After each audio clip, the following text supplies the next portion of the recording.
everyone, welcome back to Previews and Reviews. I know it has been a while since we've posted anything. We've had a lot going on in life. We've got some big projects we're working on. I wrapped production and post-production on my first feature-length documentary. I know Eric has been working on several projects of his own, and we're working on one together. It's slowly coming along. I can't wait to see its fruition. But in today's video, I wanted to tackle something that for a long time bugged the snot out of me. Growing up, I was always a huge fan of Scooby-Doo, and as I grew older and started to comprehend what canon is and what continuity is, I began to see some inconsistencies throughout the Scooby-Doo franchise.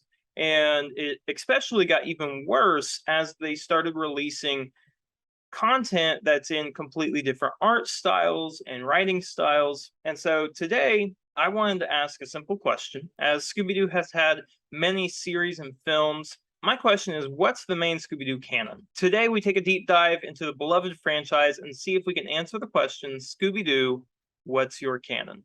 Some spoilers ahead. Many people may not realize that Scooby-Doo actually has a multiverse.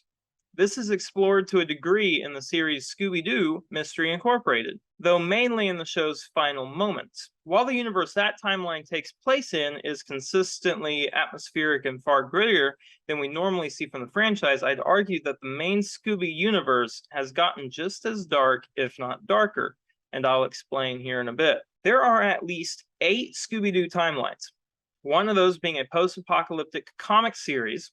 That series is entirely its own thing and its own canon. For the purpose of this video, we will be ignoring the comics. Another timeline that could be counted as having multiple timelines itself is the live action side of things. That will be ignored for this video, as well as the Lego Scooby-Doo universe and the 2020 film Scoob, as Scoob is meant to set up its own Hanna-Barbera cinematic universe, and anything Lego takes place in a Legoverse. So that leaves 4 timelines. It's these 4 timelines we will be unraveling. RIP for the Scoob sequel, by the way. I know that Warner Bros. And Discovery just canceled that.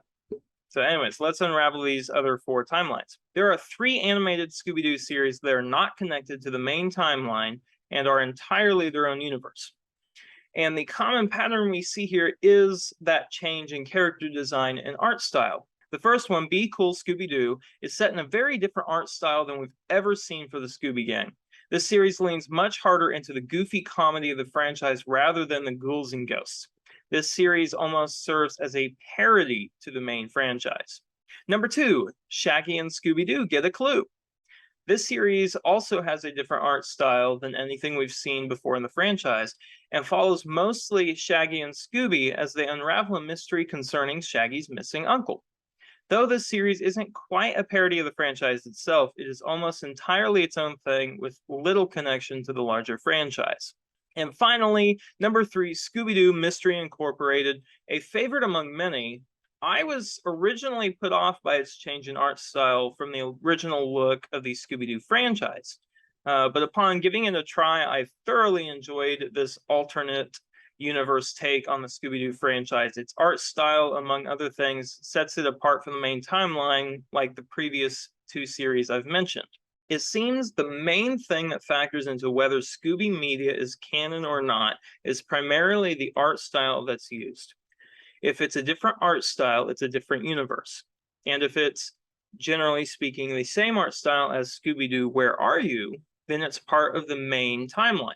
One exception to the rule could be a pup named Scooby-Doo, though this is up for debate, as it could be its own separate timeline. So that would mean the following series would all be canon to each other. Scooby-Doo Where Are You?, the new Scooby-Doo movies, the Scooby-Doo Show, Scooby's All-Star Laugh Olympics, yes, that's a real thing, Scooby-Doo and Scrappy-Doo, the new Scooby and Scrappy-Doo Show, the 13 Ghosts of Scooby-Doo, What's New Scooby-Doo, like I mentioned, possibly a pup named Scooby-Doo, and Scooby-Doo and Guess Who, which is one of the most recent series put out by Warner Bros. And Hanna-Barbera. Any of the movies that are also in the same style would then be canon. So what's the canonical order of the main timeline? Perhaps there's not one. at least in the traditional sense. Let me explain. My theory is this. The Mystery Inc. gang used to be real teen sleuths solving wacky mysteries with people dressed as monsters. But then in universe, they were approached by a TV company that had an interest in making their hijinks into a reality TV show. As the show went on, ratings started to dip, so the studio executives, again in universe, decided to up the ante with celebrity guest stars, a new lead cast member, tossing original cast members, and eventually bringing back the whole gang. We see evidence of this in Looney Tunes Back in Action, when we see Shaggy and Scooby in a restaurant at a table with Matthew Lillard, who, if you don't know, played the live-action version of Shaggy, as well as has voiced him several times. And they're talking about his representation of Shaggy in the live-action movies. But the biggest piece of evidence that, to me, confirms my theory is actually an entire Scooby-Doo movie. Scooby-Doo Goes Hollywood. This movie shows the Scooby Gang being nothing more than actors at this point, filming their show at a studio, and the film follows Scooby as he pursues the fame and glory that he feels he should have by now. The film ends with Scooby returning to the show after thousands, if not millions, of children around the world beg him to. After this, I think it's safe to say that from that point, most of the mysteries in the Scooby-Doo shows and movies were all Hollywood productions in universe. The gang may have started out as real teenage sleuths in universe, again, but in the end, the reality TV show became complete fiction with 4 exceptions. Back to what I mentioned at the beginning about the main timeline possibly being darker and grittier than Scooby-Doo Mystery Incorporated.